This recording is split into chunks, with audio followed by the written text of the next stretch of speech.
Alam mo ba na may 4 na bagay na dapat mong gawin bago dumating ang Abril para siguraduhing makukuha mo ang tamang SSS at GSIS pension benefits sa 2026? Huwag palampasin ang mga critical na updates dahil maaaring maapektuhan ang iyong pension payments. At may mga bagong rules na dapat mong malaman na yon. Manatili hanggang sa dulo ng video dahil ibabahagi ko ang pinakabagong impormasyon tungkol sa SSS at GSIS pension crisis sa Pilipinas. Siguradong makakatulong ito sa iyo para hindi ka mawalan ng benepisyo. Kung gusto mong lagi kang updated sa mga ganitong mahahalagang impormasyon, mag-subscribe na sa channel na ito at i-click ang bell para unang malaman ang bawat update. Mga kaibigan, kung hindi ka pa nakakakilos na yon, pakinggan mo muna ito dahil baka ang hindi mong ginagawa ngayon ay magastos para sa iyo bukas, hindi lang basta pera ang nakataya dito, ang iyong pensyon, ang iyong mga benepisyo, ang iyong kinabukasan, lahat ng iyon ay nakasalalay sa mga hakbang na kailangan mong gawin bago pa man matapos ang guwang ito. Oo, Abril na. At kung miyembro ka ng SSS o ng GSIS, may mga bagay na kailangan mong atupagin. Hindi mamayang-maya, hindi bukas, kundi ngayon din. Kaya pag-usapan natin ito ng seryoso, ngunit malinaw at simpleng-simple para walang maiwanan, walang malimutan. Nagsimula tayo sa unang bagay na dapat mong gawin at ito ay isang bagay na maraming miyembro ng SSS ang paulit-ulit na nalilimutan hanggang sa biglang maisuspende ang kanilang pensyon nang walang anumang babala. Ang tinatawag na AOP o Annual Confirmation of Pensioners ay isang programa ng SSS na nagpapatunay na ikaw ay buhay pa, eligible pa at patuloy na dapat makatanggap ng iyong buwanang pensyon. Hindi ito biro, hindi ito optional. Ayon sa SSS mismo, ang mga pensyonero na nabibigo sa ACP ay automatikong masuspende ang pensyon isang buwan pagkatapos ng kanilang birthday month. At kung makalipas pang 2 taon na hindi mo pa rin na-smit ang compliance, maaaring kantahin ang iyong pensyon ng tuluyan. Ibig sabihin, maaring mawalay ka sa benepisyong iyong pinapagalan sa loob ng maraming taon. Nakakatakot, hindi ba? Pero ang magandang balita ay ang SSS ay patuloy na nagpapabuti ng kanilang sistema para gawing mas madali ang prosesong ito para sa lahat. Noong nakaraan, kailangan pang pumunta sa pinakamalapit na branch ng SSS para mag-comply sa ACOP. Ngayon, inilunsad na ng SSS ang kanilang facial authentication system na nagbibigay daan sa mga pensyonero na makumpleto ang ACOP requirements nang hindi na kailangang lumabas pa ng bahay. Sa pamamagitan ng MyS Portal o ng SSS mobile app, maaari mo na i-verify ang iyong sarili gamit lang ang iyong mukha, ang tinatawag nilang liveness check, at tapos ka na. Ganun kasimple. Ngayon, kung kailangan mo pang pumunta sa branch dahil hindi tugma ang iyong mga record sa PhilSys, o kung pensyonero ka dahil sa disability, maaaring kailangan mong personal na lumabas. Pero para sa karamihan ng retirement pensioners na naninirahan dito sa Pilipinas, maaari na itong gawin online. Ang mahalaga ay gawin mo ito sa iyong birthday month, hindi bago hindi huli. Kung hindi mo pa naisasagawa ito ngayong Abril at ito ang iyong birthday month, magtayo ka na ng teleponyo at simula na ang proseso habang tumatambay ka pa rito. At ngayon, pag-usapan naman natin ang para sa mga miyembro ng GSIS, ang mga government employees at retirees. Kung ang SSIS ay may ACOP, ang GSIS naman ay may tinatawag na APER, ang Annual Pensioners Information Revalidation. Ito ang katumbas ng ACOP para sa mga pensyonero ng gobyerno at kasing importante rin ito. Ayon doon sa mga mapagkakatiwalaang impormasyon, ang hindi pagsumit ng APAR sa tamang oras ay maaaring magdulot ng pagkaantala o pagtigil ng iyong buwan ng pensyon. Kaya kung GS pensioner ka, siguraduhing updated ang lahat ng iyong impormasyon. ang iyong address, ang iyong bank account details, ang iyong contact number at isumiti ang iyong APAR sa pamamagitan ng GSIS Touch mobile app, sa pamamagitan ng virtual appointment sa GSI Appointment Buddy, o sa pamamagitan ng pagpunta sa pinakamalapit na service desk sa mga malls. O nag-expand na ang GSIS ng kanilang mga serbisyo. Kasama na ang mga service desk sa mga mall nationwide, kaya hindi na kailangang pumila ng mahabang oras sa opisyal na branch kung hindi mo gustong gawin yon. Dito tayo pumunta sa ikalawang bagay na kailangan mong gawin bago matapos ang Abril. Ang i-update ang iyong bank accounts at payment information. Ito ay para sa lahat. SSS Min o GSIS, miyembro ka, pensyonero man o aktibong nagbabayad pa lang ng contributions. Napakaraming miyembro ang nagrereklamo na hindi nakakatanggap ng kanilang pensyon o benepisyo sa tamang oras. At sa maraming pagkakataon, ang dahilan ay simple lang. Outdated ang kanilang bank account information. Baka nagsarado na ang lumang account mo. Baka nagpalipat-lipat ka ng bangko. Baka nag-change ka ng e-wallet. Lahat ng ito ay kailangan mong i-reflect sa iyong SSS o GSIS account. Para sa mga SSS members, maaari mong gawin ito sa pamamagitan ng MySS portal sa website o app. I-login ka lang, pumunta sa iyong profile at i-update ang iyong disbursement account. Para sa GSIS, maaari itong gawin sa pamamagitan ng GSIS Touch app o sa pamamagitan ng pagpunta sa kanilang branch o service desk. At huwag kalimutang tingnan ang iyong HUMID card. Alam mo ba na ang iyong HUMID card ay maaari ding gumana bilang ATM card? Direkta na ang iyong pensyon o benepisyo ay ma-load dito. Ngunit para gumana ito ng maayos, kailangan mong makatala at mapatunayan na active ang iyong HUMID sa iyong pinakamalapit na SSS branch. Maraming miyembro ang hindi alam na ang kanilang HUMID ay maaaring magamit bilang pangunahing disbursement account. At ayun pa lang na maganda ang panahon para suriin kung gusto mong gumamit nito bilang iyong pangunahing payment channel, lalo na kung nakatira ka sa lugar na hindi masyadong malapit sa mga bangko. Ang SSS nga ay naglunsad na rin ng pakikipagtulungan sa East-West Rural Bank para ma-issue ang My SSS card sa mga membro sa mga unbanked areas. Isang malaking hakbang para sa mas malawak na financial inclusion sa buong Pilipinas.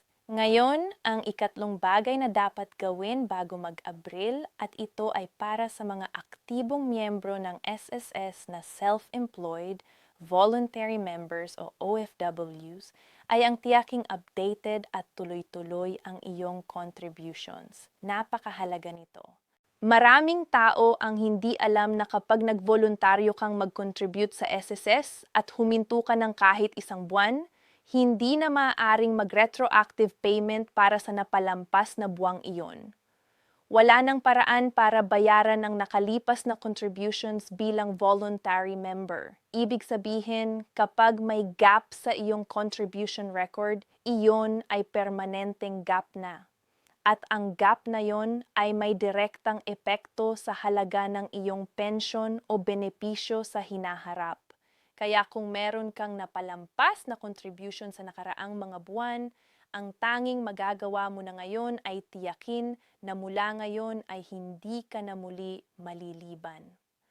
Para sa mga employer naman, lalo na para sa mga small business owners at mga tanggapan na may mga empleyado, ang deadline ng pagbabayad ng SSS contributions ay ang huling araw ng buwan kasunod ng applicable month. Kaya kung ang contributions ng iyong mga empleyado ay para sa Marso, ang deadline ng pagbabayad ay ang huling araw ng Abril. Huwag hayaang dumaan ang buwang ito nang hindi mo pa naisasagawa ito. Ang penalty para sa late remittance ay 3 por bawat buwan ng overdue amount. At hindi ito biro kung marami kang empleyado at maraming buwan na ang lumipas na hindi pa nababayaran. Nagsimula rin ang SSS ng kanilang Run After Contribution Evaders o RACE program nationwide. Kaya hindi na biro ang pagiging delinquent employer pagdating sa SSS contributions. Mas mabuting tiyaking naka-compliant ka na bago pa man kumatok sa pintuan mo. At para sa mga employed na miyembro, ang mga rank and file employee sa private sector, kahit hindi ikaw mismo ang nagbabayad ng contributions, ginagawa yon ng iyong employer. Responsibilidad mo pa rin na suriin kung talagang nire-remit ng iyong employer ang iyong SSS contributions. Paano mo malalaman? Mag-login sa MyDSS SSS portal, pumunta sa contribution records, at tingnan kung may mga gaps o hindi na post na contributions. Mas mabuting malaman mo ito ngayon kaysa sa oras na mag-apply ka na ng benepisyo at malaman mo pa lang na may kulang sa iyong records. Ito naman ang ikaapat na bagay at para sa marami ay ito ang pinaka-exciting na bahagi, ang pag-apply o pag-renew ng SSS loan, GSIS loan o ang pag-explore ng bagong mga loan programs na available na iyon. Para sa mga miyembro ng SSS, available pa rin ang Emergency Loan Program hanggang Disyembre 9, 2026 o hanggang matapos ang Calamity Declaration. Ito ay espesyal na loan para sa mga miyembro na naapektuhan ng kalamidad. Bukod dito, inilunsad din ng SSS ang isang bagong microloan program na may 15 hanggang 90 araw na termino at 8% annual interest rate na nagbibigay ng mas abot kayang alternatibo sa mga mabibilis na pautang sa labas na kadalasang may mataas na interes. Napakagandang balita ito para sa mga miyembro na kailangan ng mabilis na cash para sa maikling panahon nang hindi nire-resort sa mga 56 o iba pang predatory lending. Para sa mga miyembro ng GS, iba't ibang uri ng loan ang available mula sa emergency loan, policy loan, consolidated loan, hanggang sa multi-purpose loan. Kung meron kang kasalukuyang loan, baka oras na ring suriin kung kailangan mong i-restructure or i-consolidate para mas mababaan ang iyong buwan ng bayad. At para sa mga government employees na may natitira pang loan eligibility, maaring ngayon na ang magandang panahon para gamitin ito kung talagang kailangan. Lalo na bago pa magsimula ang mas mataas na gasto sa susunod na buwan, hindi rin kailangan pang pumunta pa sa opisina ng GSIS para mag-apply ng loan. Sa pamamagitan ng GSIS Member Online Services Portal o ng GSIS Touch App, maaari mo simulan ang proseso mula sa iyong teleponyo o computer. Napakahalaga rin na malaman mo ang mga bagong programa at benepisyo na darating sa 2026. Ayon sa SSS, ang Tranche 2 ng kanilang pension reform program ay darating na ayong September 2026 na nagbibigay ng 10% dagdag sa retirement at disability pensions at 5% para sa survivor pensions. Ito ay makakaapekto sa higit sa 3.8 milyong pensyonero. Wala itong karagdagang contribution na hinihini sa mga miyembro. Tumaas lang ang benepisyo, hindi ang bayad. Pero para matanggap mo ang mas mataas na pensyon na ito, kailangan mong tiyakin na up-to-date ang lahat ng iyong records at compliant ka sa lahat ng requirements. Kabilang na ang ACOP, ang updated bank information at ang tamang pagpapatala ng iyong mga beneficiaries. Nabanggit namin ang mga beneficiaries at ito ay isa pang bagay na kailangan mong suriin ngayon din. Ilang ang taon na lumipas mula nang huling beses mong i-update ang iyong mga beneficiary records. Baka nagbago na ang iyong sitwasyon, may namatay na sa iyong pamilya, may ipinanganak na bagong miyembro, naghiwalay kayo ng iyong asawa o nagpalit ng tirahan ang iyong mga anak. Lahat ng pagbabagong ito ay kailangan mong i-reflect sa iyong SSS o GSIS records. Kapag dumating ang panahon na kailangan ng iyong mga mahal sa buhay na mag-claim ng iyong mga benepisyo at sana ay malayo pa ang araw na iyon, ang tamang beneficiary records ang magtatakda kung mabilis at maayos ang proseso o kung ito ay magiging isang mahabang pakikipaglaban sa bureaucracy. Huwag hayaan ang iyong pamilya na dumaan sa dagdag na stress sa panahon ng pagdadalamhati dahil hindi mo na-update ang iyong records. Para sa mga nagtatrabaho sa gobyerno at mga miyembro ng GSIS, may isa pang bagay na dapat suriin ang iyong service record. Tiyakin na ang lahat ng iyong taon ng serbisyo sa gobyerno ay naitala ng tama at Navi-verify. Ang iyong pensyon sa GSES ay kinakalkulatay sa iyong pinakamataas na sweldo sa huling 3 taon ng iyong serbisyo o ang average monthly compensation alinman ang mas mataas.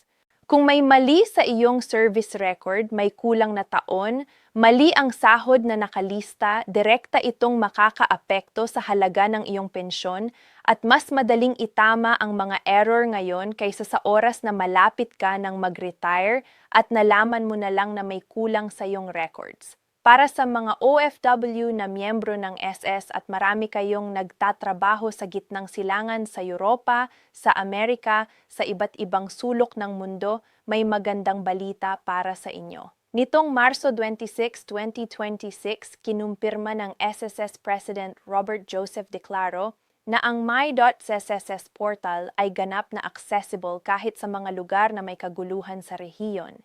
Hindi na kailangang bumalik sa Pilipinas para ayusin ang iyong SSS affairs. Lahat ay maaaring gawin online. Plano rin ng SS na mabukas ng foreign representative offices sa Madrid, San Francisco at Macau sa 2026. Kaya lalong magiging accessible ang mga serbisyo para sa ating mga kababayang OFW. Pero maging proactive. Huwag hintayin na bukas ang branch sa iyong lungsod bago ka kumilos. Gamitin na ang online tools na available ngayon. Sa lahat ng nabanggit natin, ang ACOP o APAR compliance, ang pag-update ng bank at beneficiary information, ang pagtitiyak na updated ang contributions at ang pag-explore ng mga loan programs. Lahat ay may isang tema, huwag magantay. Ang SSS at GS ay patuloy na nagpapabuti ng kanilang mga serbisyo, patuloy na naglulunsad ng mga bagong programa at patuloy na nagtatayo ng mas maraming paraan para matulungan ang bawat miyembro. Ngunit ang lahat ng pagsisikap na yon ng pamahalaan ay walang silbi kung hindi natin gagamitin ang mga tool na ibinibigay nila sa atin. Ang iyong SSS o GSIS account ay hindi isang buwis na obligadong babayaran at tapos na. Ito ay isang investment, isang safety net, isang pangako ng lipunan sa bawat isa sa ating mga manggagawa at lingkod bayan na kapag dumating ang panahon ng pangangailangan may tutulong sa inyo. Kaya bago matulog ngayong gabi, gawin ang isasawang nito. I-login sa my.ss portal or sa GSIS Touch app. Tingnan ang iyong contribution records. Suriin ang iyong beneficiary information. Alamin kung kailangan mo ng mag-AOP o APER compliance. I-check ang iyong bank account details. At kung may mga katanungan ka, huwag mahiyang tumawag sa SSS Hotline 1455 or makipag-ugnayan sa kanilang opisyal na mga social media channels sa ilalim ng MySSPH handle, Facebook, Instagram at YouTube. Para sa GSIS, maaari kang makipag-ugnayan sa kanila sa pamamagitan ng kanilang contact center, ang GSIS Appointment Body para sa virtual appointments o ang GSIS Touch app na available 247. Ang 1 minuto ng aksyon na iyon ay maaaring makatipid ng maraming oras ng abala bukas. At higit sa lahat, ang isang maling hakbang o ang kawalan ng hakbang na iyon ay maaaring magkwenta ng daan-daang libo o milyon-milyong piso sa mga benepisyong hindi mo matatanggap sa hinaharap. Hindi ito pagpapalaki ng problema. Ito ang katotohanan. Ang mga benepisyo ng SSS at GSIS ay hindi automatikong darating sa iyong pintuan nang walang kahit anong aksyon mula sa iyong panig. Kailangan mong makipagtulungan sa sistema, sundin ang mga proseso at manatiling informed tungkol sa mga pagbabago at deadline. At tayo na naalam mo na ang lahat ng ito, wala ka ng dahilan para maantala pa. Gawin mo na ngayon. Para sa iyong kinabukasan, para sa iyong pamilya, para sa iyong sarili.